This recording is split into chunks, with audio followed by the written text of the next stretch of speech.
Hey guys, welcome back to my YouTube channel. तो मुझे comment आ रहा था कि मैम बीए सेमेस्टर 1 का सिलेबस डालिए।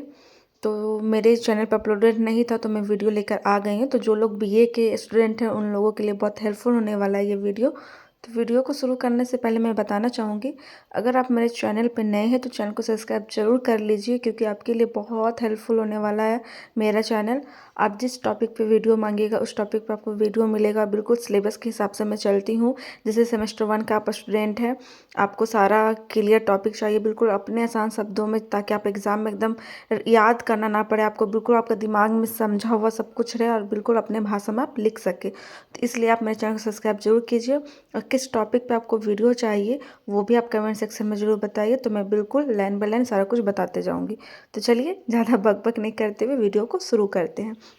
तो हमारा बीए सेमेस्टर 1 में जो पेपर होता है ऑनर्स पेपर, वो 2 पेपर होता है, और एक आपका होता है साइड पेपर जो आप हिस्ट्री पॉलिटिकल जो भी रखते हैं, और एक आपका होता है एसीसी जिसमें आप हिंदी इंग्लिश जो भी रखते हैं। अगर आप हिंदी, अधिकतर सबको हिंदी ही रखता है, तो वो हिंदी अलग होता है, वो जनरल पेपर होता है।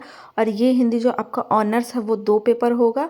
एक आपका साइड पेपर जो पॉलिटिकल हिस्ट्री जो भी आप रखे हैं, और एक आपका जो एसीसी होता है, मीन हिंदी जो भी रखते हैं, जो 50 मार्क्स का होता है, ऑब्जेक्टिव सिर्फ उसमें पूछा जाता है, तो एक वो होता है। तो टोटल आपका बीए सेमेस्टर 1 में 4 पेपर होता है, और ऑनर्स आपका होता है 2 पेपर। तो हम लोग यहाँ पे क्लियर कर रहे हैं ऑनर्स पेपर सिर्फ। हमारा ऑनर्स पेपर में क्या पढ़ना है हिंदी ऑनर्स में।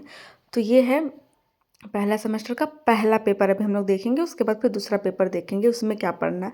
तो पहला पेपर में आपका ये टोटल 100 मार्क्स का हो जाता है एग्ज़ाम। 80 मार्क्स का आपको लिखना पड़ता है जो सेंटर देता है, एक्सटर्नल एग्ज़ाम बोलते हैं वो। और 20 मार्क्स आपको जिस कॉलेज से आप हैं वहीं पे इंटरनल आपको एग्ज़ाम लिखना पड़ता है।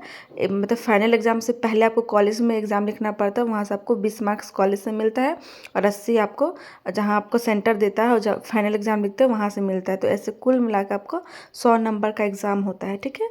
तो पढ़ना क्या है वो देखते हैं। तो यहाँ मार्क्स क्लियर हो गया। तो इसमें पढ़ना है आदिकाल की इतिहास एवं साहित्य। आदिकाल के बारे में हम पढ़ेंगे पहला पेपर में, बीए सेमेस्टर 1 के पहला पेपर में। तो इकाई 1 में हमें पढ़ना है हिंदी साहित्य इतिहास लेखन की परंपरा, आदिकाल की पृष्ठभूमि।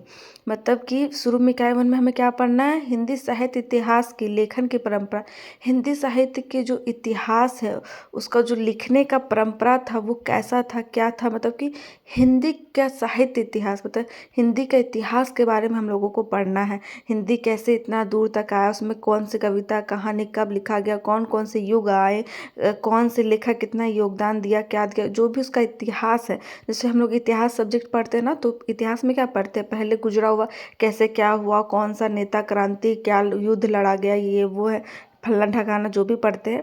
उसी तरह से हिंदी ऑनर्स में हमें किस चीज़ के इतिहास के बारे में पढ़ना, तो हिंदी के इतिहास के बारे में पढ़ना है कि हमारा हिंदी इतिहास में क्या क्या हुआ था, क्या क्या उसका लेखन, मतलब लेखन परंपरा कैसे चला, कैसे आज हिंदी हमारा राष्ट्रभाषा बन चुका है। तो ये सारा चीज़ हम लोग हिंदी साहित्य इतिहास के बारे में पढ़ेंगे। फिर है आदिकाल की पृष्ठभूमि, मतलब कि आदिकाल की परिस्थितियाँ को पढ़ेंगे। पृष्ठभूमि मतलब होता है परिस्थितियाँ। तो आदिकाल की कौन कौन सी परिस्थितियाँ थी, मतलब उस समय की सामाजिक परिस्थितियाँ कैसी थी, सांस्कृतिक परिस्थितियाँ कैसी थी, राजनीतिक परिस्थितियाँ कैसी थी, ये सारी चीज़ के बारे में पढ़ना है इकाई 1 में। इकाई 2 में हमें पढ़ना है आदिकाल का नामांकन और सीमांकन।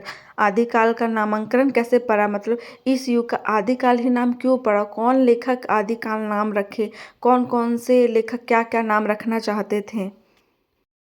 और सीमांकन मतलब कि समय सीमा, कौन सा काल का क्या क्या समय सीमा दिया गया, कौन सा लेखक क्या सीमा समय सीमा माने उस युग का, कौन सा क्या माने, क्या क्या मतलब हुआ था, वही आदिकाल का नामांकन और सीमांकन भी पढ़ना है। फिर इकाई 3 में हमें पढ़ना है आदिकालीन काव्य प्रवृत्तियाँ, मतलब उस समय आदिकाल के समय जो काव्य लिखे जा रहे थे, उस समय के काव्य और प्रवृत्तियाँ जो थी उसके बारे में पढ़ना है कि क्या क्या उस समय का ग्रंथ था, काव्य था, उस टाइम का बनावट क्या था, कैसे काव्य को लिखा जाता था, वो सारे पढ़ना है।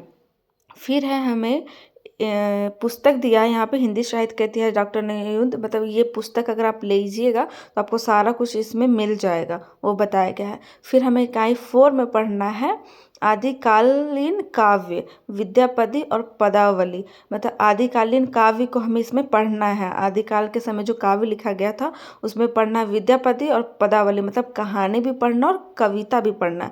तो विद्यापति गीत 1 2 3 4, संख्या रामवृक्ष बेनपुरी, लोक भारती प्रकाशन नई दिल्ली। ये बुक का नाम दिया गया है आपका, लेकिन पढ़ना है हमें रामवृक्ष बेनपुरी का। ये सारी चीज़ पढ़ना है। जैसे कि इसमें दिया ना 1 2 3 4। पहला हमें पढ़ना है क्या कहानी में, वंदना, जो कि नदक नंदन कंदबेरी पद को पढ़ना है। फिर है राधा की वंदना, देख देख राधा रूप अपार। फिर दूसरा है देवी वंदना, जय जय मेरी असुर भैवनी। फिर है तीसरा वै सधी सेव जीवन दू मिली गेल। तो ये हमारा इकाई 1 से लेकर इकाई 4 तक पढ़ना है। तो इकाई 3 तक आपका क्लियर हो गया होगा। इकाई 4 में थोड़ा आपको कन्फ्यूजन हुआ होगा कि क्या है, तो आप सारा कुछ छोड़ दीजिए, बस यहाँ देखिए कि विद्यापति का गीत है। मतलब विद्यापति कवि, हम थोड़ा सा मिस्टेक कर दिए कि हम कहानी बोल दिए, वो मेरे से भूल हुआ, तो उसके लिए मैं माफ़ी मांगती हूँ। थोड़ा सा मैं कन्फ्यूज हो गई थी। तो विद्यापति जो है वो लेखक है, उनके द्वारा जो रचित गीत है उनके बारे में हमें इकाई 4 में पढ़ना है। वो था पहला वंदना, जिसमें है नदक नदक कदवेरी। आप बुक लीजिएगा या स्कूल में पढ़ाई होगा या आप नेट में भी सर्च कीजिएगा तो आपको मिल जाएगा ये सारे जो भी उनका गीत है। तो ये गीत के बारे में पढ़ना है, उसका अर्थ को आपको समझना है। तो ये था हमारा पेपर 1 में पढ़ना। अब हम अगला देखेंगे पेपर 2 में हमें क्या क्या पढ़ना है। तो पेपर 2 में हमें पढ़ना है भक्ति काल इतिहास एवं साहित्य।